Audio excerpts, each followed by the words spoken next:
الحمد لله نحمده ونستعينه ونستغفره ونعوذ بالله من شرور أنفسنا ومن سيئات أعمالنا من يهده الله فلا مضل له ومن يضلل فلا هادي له وأشهد أن لا إله إلا الله وحده لا شريك له وأشهد أن محمدا عبده ورسوله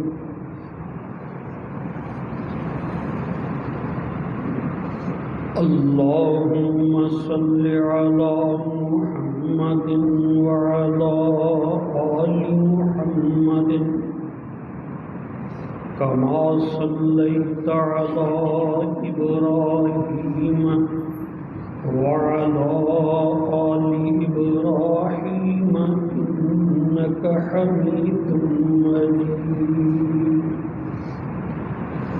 اللهم بارك على محمد وعلى آل محمد كما باركت على إبراهيم وعلى آل إبراهيم إنك حميد مجيد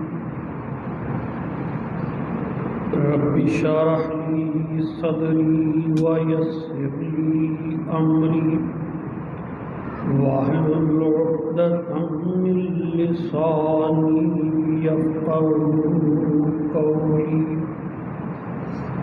رب زدني علما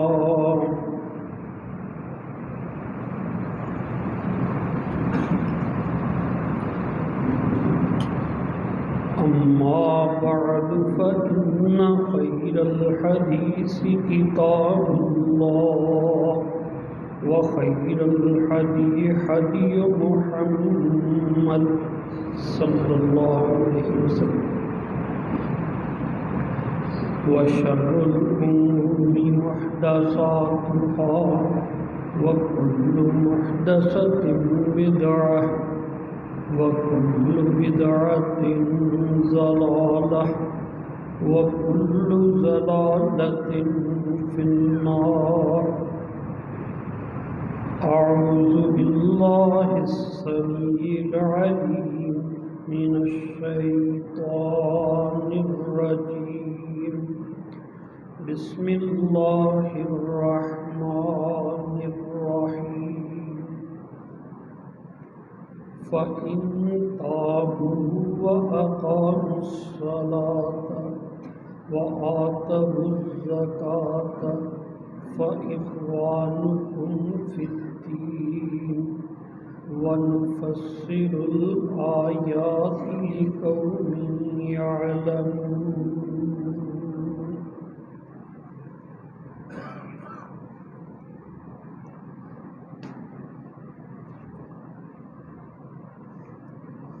تعریف و تمجید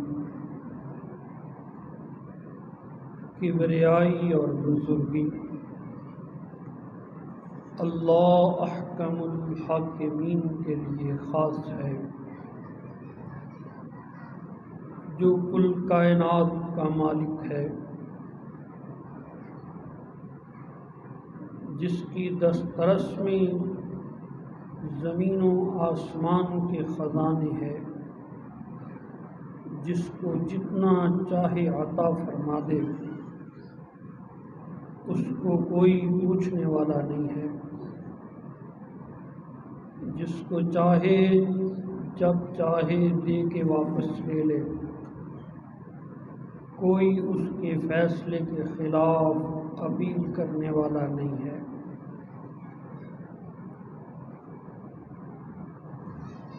اللہ کریم تمام مخلوقات کے سردار انبیاء کے امام سیدنا و مولانا محمد رسول اللہ صلی اللہ علیہ وسلم پر بے شمار درود و سلام نازل فرمائے۔ عزیزان گرامی، جب بندہ دنیا میں آتا ہے ابھی اس نے سانس نہیں لی ہوتی اور ابھی اس کے منہ میں ایک رزق کا ذرہ نہیں گیا ہوتا۔ دنیا میں آنے سے پہلے اللہ کریم اس کا رزق لکھ دیتا ہے۔ اس کے نصیب میں کتنے نوالے ہیں اس کا نصیب لکھ دیا جاتا ہے۔ کہاں سے اس نے کہاں سے پانی پینا ہے، کہاں سے اس نے کھانا ہے، اس کے نصیب میں کون سا اناج ہے، اس کی روٹی روزی کا مالک اللہ ہے۔ وہ طے فرما دیتا ہے کہ اس کا نصیب یہ ہے، اس کے مقدر میں رزق یہ ہے۔ انسان ساری زندگی دوڑ میں لگا رہتا ہے، جمع کرنے کے لیے، کمانے کے لیے، روٹی کو ڈھونڈنے کے لیے، پھر کمائی کر کے سنبھالنے کی فکر میں رہتا ہے، نوٹوں کو گنتا رہتا ہے، اور یہ اس کو اپنی عادتوں میں سب سے اچھی عادت لگتی ہے، اپنی جمع پونجی کا حساب کرتے رہنا، اپنے نوٹوں کو گنتے رہنا، اپنے مکان دکان کی پیمائشیں یاد رکھتا ہے اور بہت کچھ بھول جاتا ہے، اپنے بینک کا اکاؤنٹ نمبر نہیں بھولتا۔ اس کے دل میں ہے یہ دولت کی محبت۔ اللہ احکام الحاکمین فرماتے ہیں الذی جمع مالا وعددہ، مال کو جمع کر کے گنتے رہنا یہ انسان کی فطرت ہے، مال کو جمع کرتا رہنا، اور جتنا نوٹ آتے جاتے ہیں، جتنا مال آتا جاتا ہے، دل اتنا تنگ ہوتا جاتا ہے، خرچ کرنے کو دل نہیں کرتا، دینے کو دل نہیں کرتا، جتنا ہو اتنا ہی تھوڑا لگتا ہے، اور اللہ اکبر، یہ قبر کی مٹی انسان کا پیٹ یہ بھرتی ہے، دنیا کی حرص، دنیا کی لالچ، دنیا کی طمع یہ انسان کا پیٹ نہیں بھرنے دیتی، یہ اور مانگتا ہے، جتنا ہو اور مانگتا ہے۔ یہ دنیا کی محبت میں ہے۔ اللہ احکم الحاکمین فرماتے ہیں ہم نے اس کو تمہارے لیے آزمائش بنایا ہے۔ یہ روٹیاں، یہ رزق، یہ مال و دولت، یہ جانور، یہ پلادے، یہ مکانات اور یہ جمع پونجیاں اور یہ نوٹوں کی گڈیاں، یہ اللہ نے تمہارے لیے آزمائش بنائی ہے، خرید لو اس سے، جو ہو سکتا ہے خرید لو۔ اور بندہ کہتا ہے میں دنیا کی ساری ہی خوشیاں خرید لوں گا۔ ابا جی کہتے ہیں پتر کوئی کام کیا کر، کہتا پہلے پیسے دیں، اس کے بغیر کام نہیں ہوتا۔ خاوند کہتا ہے بیوی کو کہ گھر میں کچھ کرو، وہ کہتی پہلے پیسے نکالو۔ ہر رشتہ دار نوٹ دیکھ کے رشتہ دار بنتا ہے، اور نوٹ نہیں ہے، روپیہ نہیں ہے تو اپنے بھی بیگانے ہو جاتے ہیں۔ یہ ہر خوشی خریدنا چاہتا ہے، اس دولت کے ساتھ کبھی گھر کو خریدے گا اور کبھی اللہ کا بندہ گاڑی خریدے گا، کبھی اللہ کا بندہ اعلیٰ عہدے خریدے گا، اور کبھی اللہ کا بندہ کوئی اور منصب، کوئی اور خوشی، کوئی اور سفر، کوئی اور دنیا کی تفریحات خریدے گا۔ اور اللہ کے بندے، اللہ فرماتے ہیں تجھے میں نے رزق عطا فرمایا، یہ دولت عطا فرمائی، تو چاہے تو اس کے ساتھ دنیا خرید لے اور چاہے تو اس کے ساتھ اپنی جنت خرید لے۔ یہ تیرے اوپر ہے کہ تو جنت خریدنی ہے کہ اس کے ساتھ اور کچھ خریدنا ہے۔ اللہ کریم دنیا کی خوشیاں بھی عطا فرمائے اور آخرت کی خوشیاں بھی عطا فرمائے، دونوں ہی عطا فرمائے، لیکن ترجیح جنت کی ہے، جنت پہلے ہے اس کو۔ اللہ اکبر کبیرہ، اللہ فرماتے ہیں او بندہ خدا وقت یاد کر جب تو بستر پہ پڑا ہوگا، حکیم اور ڈاکٹر تجھے جواب دے جائیں گے اور موت تیرے سامنے منڈلاتی پھرتی ہوگی، پھر تجھے دنیا چھوڑنے کا وقت آ گیا، پھر تو کہے گا تھوڑا سا وقت مل جائے، تھوڑا سا وقت مل جائے، میں اللہ کے راستے میں خرچ کر دوں، کسی غریب کو دے دوں، کسی مسکین کو دے دوں، کسی مسافر کو دے دوں، کوئی مسجد بنا دوں، کوئی مدرسہ بنا دوں، کوئی اللہ کے راستے میں کوئی ہسپتال بنا دوں، کسی کے گھر میں اناج ڈلوا دوں، تھوڑی سی مہلت، تھوڑی سی مہلت۔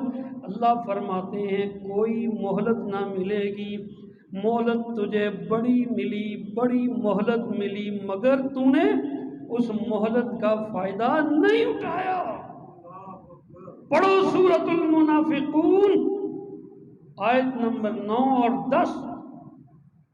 اللہ احکم الحاکمین فرماتے ہیں یا ایھا الذین آمنوا لا تلہکم اموالکم ولا اولادکم عن ذکر اللہ۔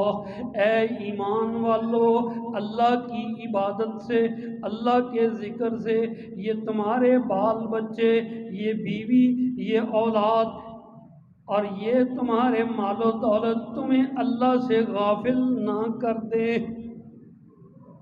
غافل نہ کر دے تمہیں۔ اللہ اکبر، یہ محبت کی چیزیں ہیں۔ اپنی اولاد پیاری لگتی ہے، اپنے بچے پیارے لگتے ہیں، ان کے لیے لڑ پڑتا ہے، اور اپنا مال بھی پیارا لگتا ہے، کسی کو چھیننے نہیں دیتا، اس کو بچانے کے لیے تو اپنی جان بھی دے دیتا ہے۔ اللہ فرماتے ہیں یہ تمہارا مال، یہ تمہاری اولاد کہیں تم کو اللہ کے ذکر سے غافل نہ کر دے، اللہ کے ہاں کوئی سجدہ رہ نہ جائے، اللہ کے ہاں کوئی روزہ رہ نہ جائے، اللہ کے ہاں کوئی حج رہ نہ جائے۔ یہ مال اس کی وجہ سے تم، یہ اولاد اس کی وجہ سے تم کہیں اللہ سے دور نہ ہو جاؤ۔ اللہ فرماتے ہیں وَأَنفِقُوا مِمَّا رَزَقْنَاكُم مِّن قَبْلِ أَن يَأْتِيَ أَحَدَكُمُ الْمَوْتُ فَيَقُولَ رَبِّ لَوْلَا أَخَّرْتَنِي إِلَىٰ أَجَلٍ قَرِيبٍ فَأَصَّدَّقَ وَأَكُن مِّنَ الصَّالِحِينَ۔ اللہ فرماتے ہیں وہ وقت یاد کرو جب تمہاری موت سامنے آ جائے گی، اس وقت کے آنے سے پہلے پہلے، اس وقت کے آنے سے پہلے پہلے انفقوا مما رزقناکم، جو ہم نے تم کو رزق عطا کر دیا اس میں سے اللہ کی راہ میں خرچ کر دو۔ من قبل ان یاتی، اس سے پہلے کہ آئے، احدکم الموت، تم میں سے کسی کے پاس موت، اور ڈاکٹر جواب دے دیں تو پھر کہے رب لولا اخرتنی الی اجل قریب، اے اللہ بس تھوڑی سی مہلت دے دے، اے اللہ بس تھوڑی سی مہلت عطا فرما دے، چند گھنٹے عطا فرما دے، کیا کرنا چاہتے ہیں؟ فَأَصَّدَّقَ، میں صدقہ خیرات کرنا چاہتا ہوں۔ اللہ اس جہنم کی آگ کو ٹھنڈا کرنے کے لیے تیرے راستے میں خرچ کرنا چاہتا ہوں۔ فَأَصَّدَّقَ، میں صدقہ کرنا چاہتا ہوں اور نیک بننا چاہتا ہوں۔ اور اللہ کیا فرماتے ہیں؟ جب کسی کا وقت مقررہ آ جائے تو فرشتے ایک لمحہ نہ دیر کرتے ہیں نہ پہلے آتے ہیں۔ لا یستاخرون ساعتا ولا یستقدمون، پھر مہلت نہ ملے گی۔ جب تیری گھنٹی بجنے لگ گئی، جب پاؤں کی طرف سے روح نکلنے لگ گئی، جب ملک الموت نے آ کے صدا دے دی، جب تیری بیٹیاں تیری چارپائی پہ سر رکھ کے رونے لگ گئی، اور جب تیرے بچے تیری جان نکلنے کی فکر میں وراثت بانٹنے کا سوچنے لگ گئے، پھر مال تیرا کہاں ہے؟ تو اب صدقہ کرے گا تو کیا کرے گا؟ اب جن وارثوں کا ہے وہ تیرے جانے کے منتظر ہے، پیچھے بٹوارا ہوگا۔ اب تو وہ وقت آ پہنچا ہے۔ اللہ فرماتے ہیں اب سانس چلتے ہیں، اب ہمت جوان ہے، اب جوانی قائم ہے، اب فیصلہ ہو سکتا ہے، اب تمہارے پاس اختیار ہے۔ اس وقت سے آنے کے پہلے پہلے انفقوا، اللہ کے راستے میں خرچ کر دو۔ اب ہو سکتا ہے تو خرچ کرو، اپنی خوشیاں خریدو، تھوڑی تھوڑی خوشیاں ان کے لیے خریدتے ہو۔ وہ جو سب سے بڑی خوشی ہے جنت الفردوس کی، اس کو بھی ابھی خریدو، اس کو بھی ابھی خریدو، اس کے بغیر نہیں بات بنے گی۔ اللہ فرماتے ہیں قرآن مجید میں، یہ دنیا کا سکہ ادھر ہی چلتا، یہ دنیا کے روپے ادھر ہی چلتے، یہ دنیا کا مال و دولت ادھر ہی چلتا، قیامت کا دن ہوگا، جہنم بھڑکتی ہوئی ہوگی، اور جب بندہ کہے گا یا اللہ میں دنیا میں بڑا امیر تھا، سارا ہی مال لے لے، مجھے اس جہنم سے دور کر دے، اللہ فرمائیں گے آج یہ روپیہ پیسہ کچھ کام نہیں آئے گا۔ وَإِنَّ الَّذِينَ كَفَرُوا، کافر کہیں گے کہ اے اللہ جو بھی زمین میں ہے، لو انما فی الارض جمیعا ومثلہ معہ، دنیا کے سارے خزانے اور دگنے کر کے بھی اللہ کے حضور پیش کر دے گا، لیفتدوا بہ من عذاب یوم القیامہ، اللہ سارا لے لے جہنم کی آگ سے بچا لے۔ اللہ کہیں گے یہ روپیہ سکہ ادھر نہیں چلتا ہے، یہ روپیہ پیسہ میدان محشر میں نہیں چلتا ہے، جہاں چلتا تھا، جہاں خرچ کرنے کا ثواب ہوتا تھا، جہاں خرچ کرنے سے جنت کی ضمانت ملتی تھی، جہاں خرچ کرنے سے اللہ کی رضا ملتی تھی، وہاں تو جوڑتا رہا، جوڑتا ہی رہا۔ اللہ اکبر کبیرہ۔ قرآن مجید میں اللہ فرماتے ہیں انسان کرتا ہے بھول جاتا ہے، کیا بھولتا ہے کیا کرتا ہے؟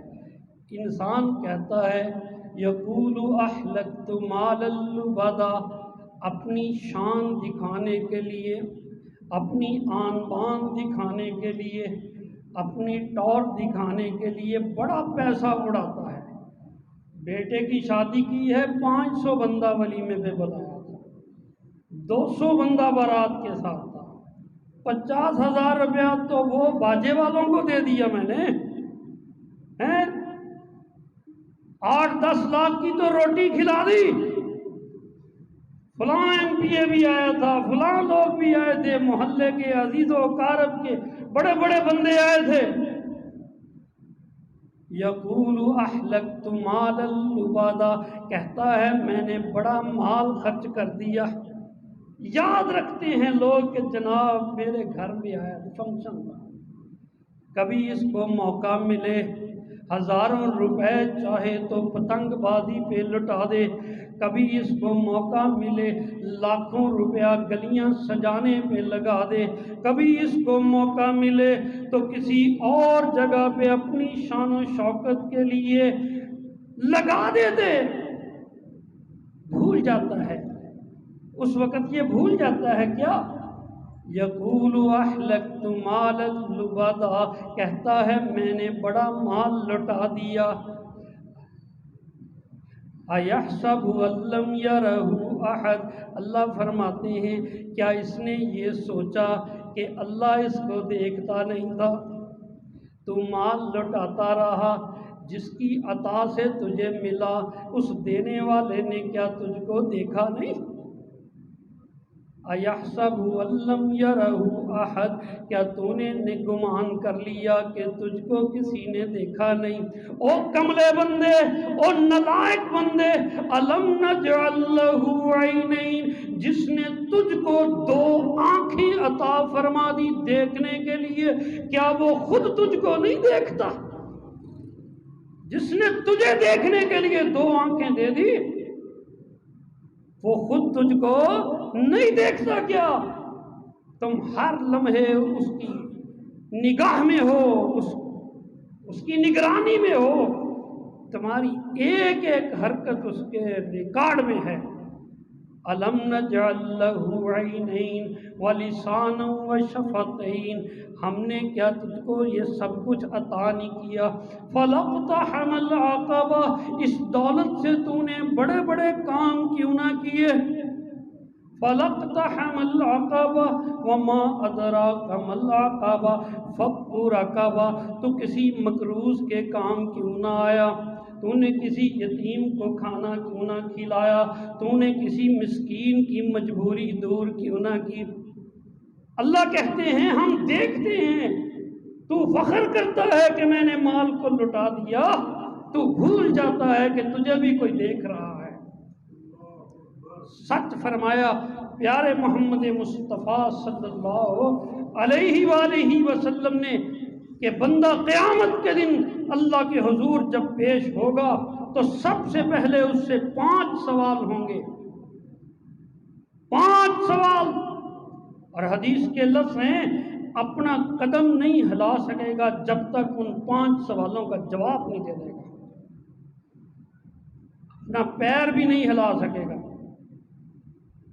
اور ان میں سے 5 میں سے 2 سوال مال کے مطابق ہیں۔ اس کی جوانی کا سوال ہوگا، اس کے عمر کا سوال ہوگا، اس کے علم کا سوال ہوگا، 3 سوال یہ۔ چوتھا سوال ہوگا من این اکتسبہ، بتا یہ جو تیری دولت تھی، جو تیرا مال تھا، تو نے کمایا کیسے؟ حلال کے حرام، جائز کے ناجائز، کتنے لوگوں کو لوٹا، کتنے کی حق تلفی کی، کتنے کا حق مارا، کتنے لوگوں سے فراڈ کیا، حلال کی کمائی یا حرام کی کمائی، پہلا حساب یہ ہوگا۔ پھر اللہ پوچھیں گے فیما انفقہ، اب دوسرا اور آخری سوال یہ ہے کہ بتا تو صحیح اس نعمت کو تو نے اجاڑا کیسے، خرچ کیسے کیا، لٹایا کہاں پہ، خریدا کیا، حق کیسے ادا کیے، فرائض کیسے نبھائے، ایک ایک روپے کا 2 گنا حساب، کمائی کا 1 روپے کا 1 روپیہ اس کی کمائی کا حساب، اور اسی روپے کا پھر خرچ کا حساب، 1 روپے کا 2 حساب ہوگا۔ اللہ اکبر، مبارک ہے، مبارک ہے غریبوں کے لیے۔ اللہ کے رسول صلی اللہ علیہ وسلم نے فرمایا میری امت کے غریب لوگ امیروں سے 40 سال پہلے جنت میں چلے جائیں گے۔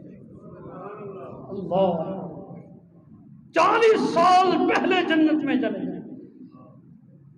محدثین اس کی وجہ لکھتے ہیں کہ غریب لوگ ان کا تو حساب ہی تھوڑا ہے، اور امیر لوگ ایک ایک روپے کا حساب دیتے دیتے 40 سال لگ جائیں گے، میدان محشر کی سختیاں چھیلتے رہیں گے۔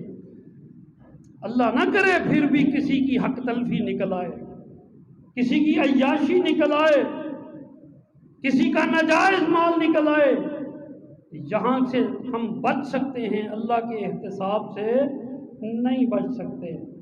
اللہ کریم ہمیں سمجھنے کی توفیق عطا فرمائے۔ محمد الرسول اللہ صلی اللہ علیہ وآلہ وسلم مرض الموت میں اللہ کے رسول بے غشی طاری ہوتی۔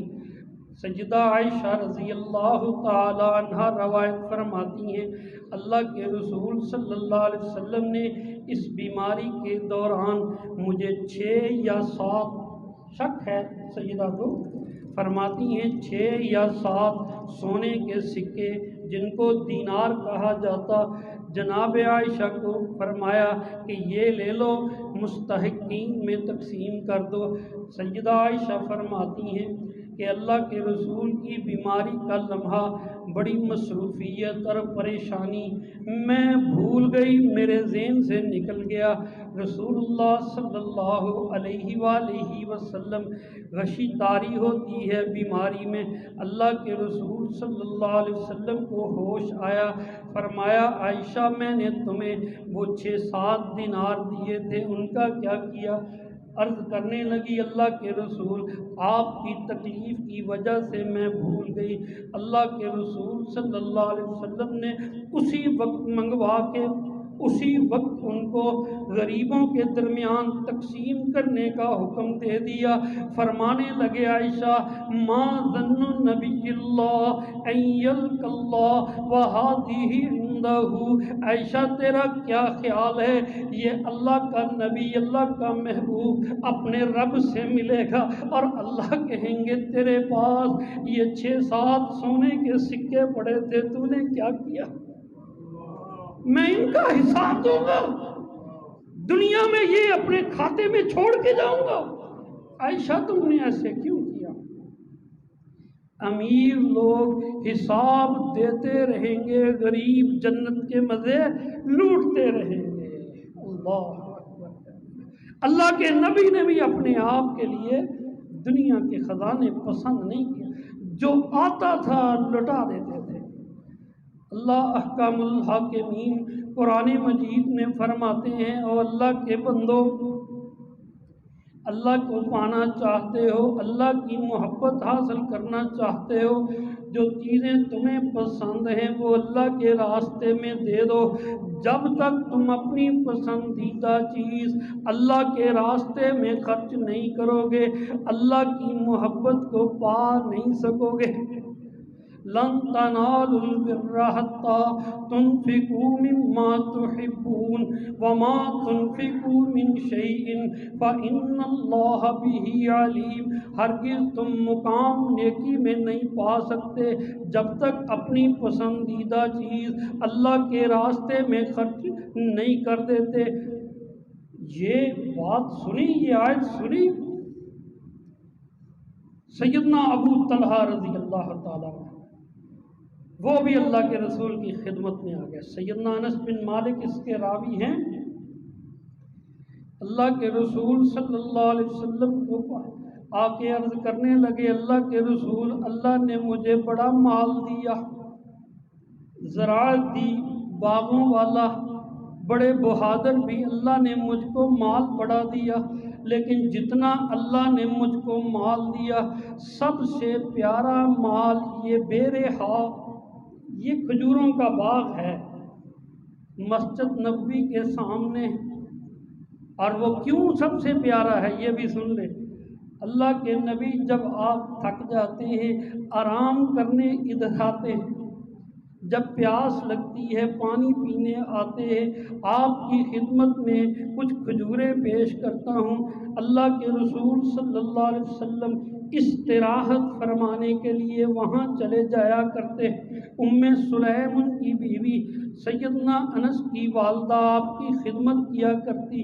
اللہ کے رسول صلی اللہ علیہ وسلم کے آنے جانے کی باعث سیدنا ابو طلحہ کہتے ہیں کہ یہ باغ مجھے سب سے زیادہ پیارا، مگر اللہ کہتا ہے کہ مجھ کو تم اتنی دیر پا نہیں سکتے جب تک اپنی سب سے پیاری چیز میرے میرے راستے میں خرچ نہ کر دو۔ اللہ کے رسول میں اپنا یہ باغ اللہ کے راستے میں پیش کرتا ہوں، یہ باغ اللہ کے راستے میں پیش کرتا ہوں۔ رسول اللہ صلی اللہ علیہ وسلم نے فرمایا ذاک مال رابح، یہ تو نفع دینے والا مال ہے۔ اللہ کے رسول نے فرمایا یہ مال نفع دینے والا، اللہ کو راضی کرنے والا، اس مال کے بدلے اللہ جنت عطا فرمانے والا، یہ نفع دینے والا مال۔ اللہ کے رسول صلی اللہ علیہ وسلم نے فرمایا اے ابو طلحہ پھر جا فاجعل فی اقاربہ، اپنے جو قریبی رشتہ دار غریب دیکھ، اپنے غریب رشتہ دار دیکھ، ان میں جا کے تقسیم کر دے۔ جناب ابو طلحہ کہتے ہیں میرے چچا کے بیٹے غریب تھے۔ ہم تو سمجھتے ہیں کہ چچا شریکہ ہوتا ہے، چچا کے بیٹے شریکہ ہوتا ہے، ان سے تو مقابلہ ہوتا ہے، ان کو تو نیچا دکھانا ہوتا ہے۔ لیکن دین ہمیں نہیں یہ کہتا، دین ہمیں کہتا ہے کہ سب سے زیادہ حسن سلوک ان کا حق ہے، پہلے ان کو، دنیا کو بعد میں۔ اللہ اکبر کبیرہ۔ دیکھیے علی بن ابی طالب رسول اللہ کے چچا کے بیٹے تھے، سب سے زیادہ پیار انہی کے ساتھ تھا۔ تو یہ ہمارا دین ہے جو ہمیں کسی اور طرف لے جاتا ہے۔ سیدنا ابو طلحہ رضی اللہ تعالی عنہ کہتے ہیں پھر میں نے وہ سارا باغ اپنے چچا کے بیٹوں کے درمیان تقسیم کر دیا۔ جو ہم اللہ کے راستے میں خرچ کرتے ہیں اس کی دو قسمیں ہیں، ایک ہے نفل، ایک ہے فرض۔ اپنی مرضی سے بندہ خرچ کرتا جائے اس کے لیے علیحدہ احکام ہے، ایک ہے فرض، اس کے علیحدہ احکام ہے۔ جب ہم نفل خرچ کرتے ہیں تو اس کی ایک حد ہے۔ ایک بندہ مر رہا ہے، وہ وصیت کرتا ہے کہ میں نے میرے مال میں سے یہ بھی کر دو، وہ بھی کر دو، وہ بھی کر دو، تو رسول اللہ نے فرمایا ہے کہ مال کے تیسرے حصے سے زیادہ وہ وصیت نہیں کر سکتا۔ اور یہ بھی فرمایا کہ اگر تو اپنے ورثاء کو مالدار چھوڑے وہ اس سے بہتر ہے کہ وہ غریب ہوں اور لوگوں کے سامنے ہاتھ پھیلاتے پھریں۔ اسی طرح جب کوئی اللہ کے راستے میں دینا ہے تو ہمیں شریعت نے یہ بتایا ہے کہ اپنے بیوی بچوں کو بھوکا پیاسا رکھ کے پھر اللہ کے راستے میں نہیں دینا۔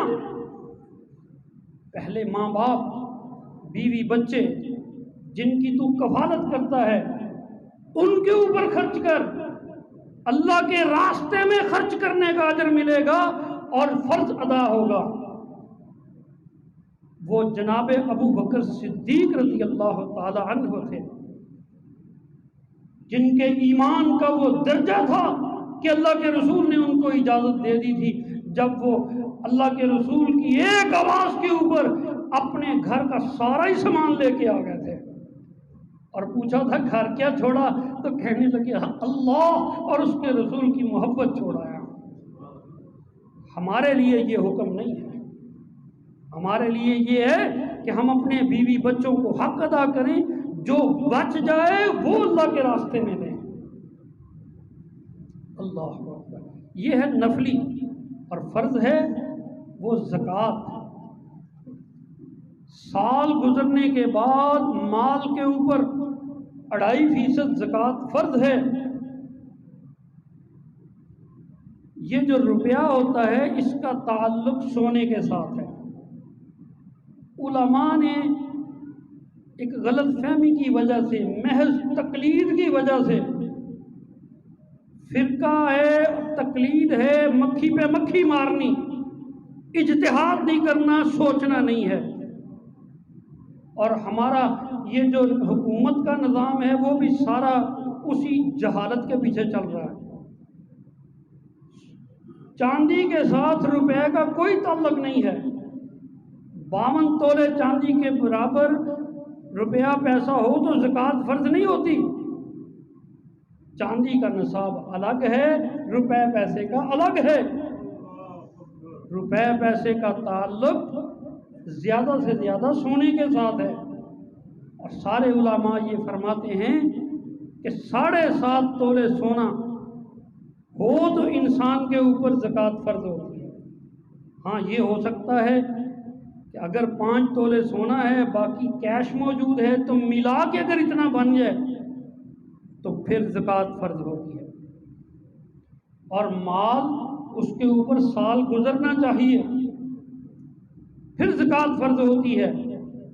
ہمارے یہ جو جاہل حکمران ہیں یا جاہلانہ نظام ہے، آج پیسے جمع کراؤ کل 1 رمضان ہوگا زکوٰۃ کاٹ لیں گے۔ اللہ کے نبی نے تو ایسا نہیں کیا، سال گزرے گا تو زکوٰۃ کٹے گی۔ اس لیے لکھ کے دے دیں اپنے اپنے بینک والوں کو کہ ہم اپنی زکوٰۃ خود ادا کریں گے، آپ نہ کاٹا کریں۔ شریعت کے مطابق نہیں وہ کرتے۔ دوسرا، بینک والے زکوٰۃ کاٹتے ہیں، وہ 52.5 تولے چاندی کے حساب سے نصاب مقرر کرتے ہیں۔ بھئی کس حدیث میں یہ لکھا ہے؟ ایک فقہ کا مسئلہ ہے، وہ بھی توبہ کر رہے ہیں، جہالت کی وجہ سے ایسا ہوتا ہے۔ تو یہ ہماری بینکنگ کا نظام وہ درست نہیں ہے، اور میرے جیسا گناہگار گورنمنٹ مجھ سے زبردستی سود بھی لیتی ہے، مجھ سے زبردستی زکوٰۃ بھی لیتی ہے، دونوں ہی جہاں سے ملے لیتے چلے جاؤ۔ تو یہ سارا نظام ٹھیک نہیں ہے۔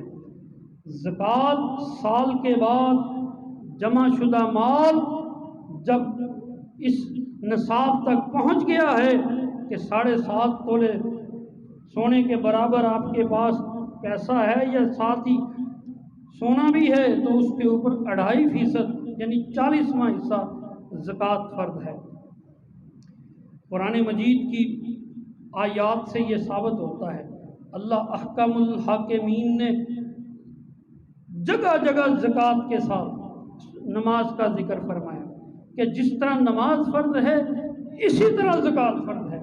اور یہ سورہ التوبہ کی آیت نمبر 11 ہے۔ اللہ احکام الحاکمین فرماتے ہیں، ان کافروں کو کہہ دو اگر یہ توبہ کر لیں تو 7 نمازیں پڑھیں، زکوٰۃ دیں، پھر ان کا ایمان معتبر۔ اگر صرف کلمہ پڑھیں، نہ نمازیں پڑھیں، نہ زکوٰۃ دیں، پھر یہ ایماندار نہیں ہیں۔ ایماندار بندہ ہوتا ہے جب وہ نمازیں بھی پڑھے، جب وہ زکوٰۃ بھی ادا کرے۔ اللہ فرماتے ہیں فَإِن تَابُوا وَأَقَامُوا الصَّلَاةَ وَآتَوُا الزَّكَاةَ فَإِخْوَانُكُمْ فِي الدِّينِ، اگر یہ توبہ کر لے، نمازیں پڑھے اور زکوٰۃ ادا کرے، فَإِخْوَانُكُمْ فِي الدِّينِ، پھر یہ تمہارے دینی بھائی ہیں۔ اس کے بغیر دینی بھائی نہیں بنتا ہے۔ سیدنا ابو بکر رضی اللہ تعالی عنہ کے دور میں خلیفہ بنتے ہی کچھ لوگوں نے زکوٰۃ دینے سے انکار کر دیا، تو انہوں نے جہاد کیا کہ نہیں؟ مجاہدین کو لے کے منکرین زکوٰۃ کے خلاف جہاد کیا۔ سارے صحابہ کا متفقہ فیصلہ، جس کو اجماع امت کہتے ہیں، کہ جو زکوٰۃ نہیں دے گا وہ اسلام کے دائرے سے خارج ہے۔ اللہ اکبر۔ اللہ تعالیٰ ہمیں سمجھ عطا فرمائے۔ مال کی محبت میں ہم دینی احکام کو توڑ مروڑ کے پیش کرتے ہیں۔ حاجی صاحب کے بڑی فیکٹری چلتی ہے، سوتر منڈی میں بڑا کام ہے، کروڑوں روپیہ ہے، 1 کروڑ کے پیچھے 2.5 لاکھ روپیہ زکوٰۃ بنتی ہے۔ ہاں جی، اور اب ان کے پاس تو 20 کروڑ ہے، کتنی زکوٰۃ بن گئی؟ 50 لاکھ روپیہ زکوٰۃ ہی بن گئی۔ دیتے ہوئے دل کو کھچ پڑتی ہے۔ اللہ، حالانکہ یہ کھچ ہی اللہ کی طرف سے ہے کہ دیکھنا یہ ہے کہ بندہ رہتا ہے کہ نہیں۔ اب حاجی صاحب ایک مدرسہ بناتے ہیں، ایک ہسپتال بناتے ہیں، اس میں عملہ رکھتے ہیں، اس کا ایک ٹرسٹ بناتے ہیں، بندوں کی تنخواہیں لگتے ہیں، فری ڈسپینسری چلتی ہے جی، اور مہینے کا 2-3 لاکھ روپیہ تنخواہوں کی ضمن میں دیتے ہیں، اور قسطوں میں پھر زکوٰۃ چلتی رہتی ہے، ادھر زکوٰۃ کے کھاتے سے دے ہی رکھتے ہیں، اور دنیا میں ان کی واہ واہ ہوتی ہے، بڑے مخیر حضرات ہیں، بڑے دینے والے ہیں، جلسے میں ان کو بڑی کرسی پیش کی جاتی ہے، نام ان کا اشتہاروں پہ چھپتا ہے، اور ظالم ہے یہ بندہ۔ اور جب پہلی رمضان کی آ گئی تھی، تو نے زکوٰۃ نکالی 50 لاکھ کے، 1 روپے کے اوپر بھی تیرا حق نہیں تھا، تو نے اس کو اپنے مال میں رکھا، گیڑا دیتا رہا، اور اس 50 کو ہی کما کما کے زکوٰۃ کے کھاتے میں دیتا رہا، اور تو اللہ کے ساتھ چکر کرتا رہا، تیری کوئی زکوٰۃ نہیں ہوئی، کوئی فی سبیل اللہ نہیں ہے۔ ہاں یہ ہو سکتا ہے کہ سال کے آنے سے پہلے اب میں یکم رمضان کو زکوٰۃ نکالتا ہوں، مجھے پتہ ہے میری زکوٰۃ 50,000 ہے، میں یک وقت نہیں دے سکتا، تو میں سال پہلے ہی قسطیں بنا لیتا ہوں، ایڈوانس دیتا رہتا ہوں، یہ کر دو، اسی زکوٰۃ کو کما کما کے نہ دو، پہلے نکالنا شروع کر دو، پھر جب رمضان آتا ہے کوئی 10-12 ہزار جو رہتا ہے وہ بھی دے دیتے ہیں۔ تو یہ سنت سے ثابت ہے۔ رسول کریم صلی اللہ علیہ وسلم کے چچا عباس ایسے ہی زکوٰۃ دیا کرتے تھے کہ جب وقت زکوٰۃ کا آتا تو پتہ چلتا عباس نے تو پہلے ہی دے دی ہے۔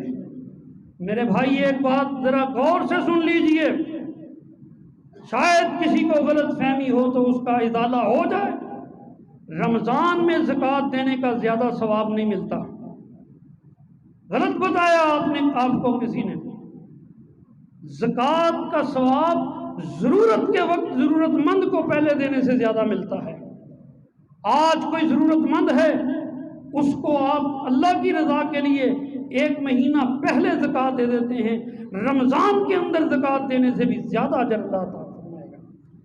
کسی صحیح حدیث میں یہ نہیں لکھا کہ زکوٰۃ صرف رمضان میں ہی دینی ہے، یہ تو جب وقت ہو جائے اسی وقت ہے۔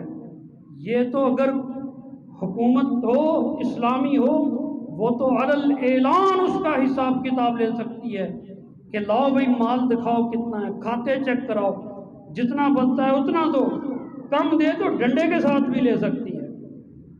یہ جو نفلی صدقات ہوتے ہیں، یاد رکھیے، یہ جو نفلی صدقات ہوتے ہیں یہ خفیہ دینے کا اجر زیادہ ہوتا ہے۔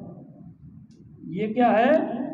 صدقہ خیرات، تحفے تحائف، خفیہ دینے کا اجر زیادہ ہے، لیکن جو فرض ہے زکوٰۃ اس کا حساب اعلانیہ ہوتا ہے، وہ خفیہ نہیں ہوتی، اس کا حساب اعلانیہ ہوتا ہے، اور حکومت کا ترجمان، حکومت کا افسر اس کا حساب لے کے پھر فیصلہ کرتا ہے کہ کتنے تمہاری طرف نکلتے ہیں اور کتنے تو نے کم دیے ہیں یا زیادہ دیے ہیں۔ تو اللہ کریم، ہم لوگوں کی عادت ہے کہ ہم رمضان میں حساب کرتے ہیں، اللہ کریم ہمیں تیاری کرنے کی توفیق عطا فرمائے۔ یاد دہانی کے لیے میں نے عرض کیا ہے کہ جس طرح ہم نے نیت کی ہے انشاءاللہ سارے روزے رکھنے ہیں، انشاءاللہ قرآن مجید پڑھنا ہے، انشاءاللہ راتوں کو قیام کرنا ہے، تو انشاءاللہ العزیز اللہ کے راستے میں بھی زیادہ سے زیادہ خرچ کرنا ہے۔ کوئی ہمارا رشتہ دار رہ نہ جائے، مسجد، مدرسہ، یار دوست، جہاں جہاں بھی ضرورت ہے اللہ کے راستے میں خرچ کرنا ہے۔ انشاءاللہ العزیز اللہ ہمیں اس سے 700 گنا زیادہ عطا فرمائے گا، یہ قرآن مجید کا وعدہ ہے، اللہ 700 گنا زیادہ عطا فرمائے گا۔ آخر دعوانا الحمدللہ رب العالمین۔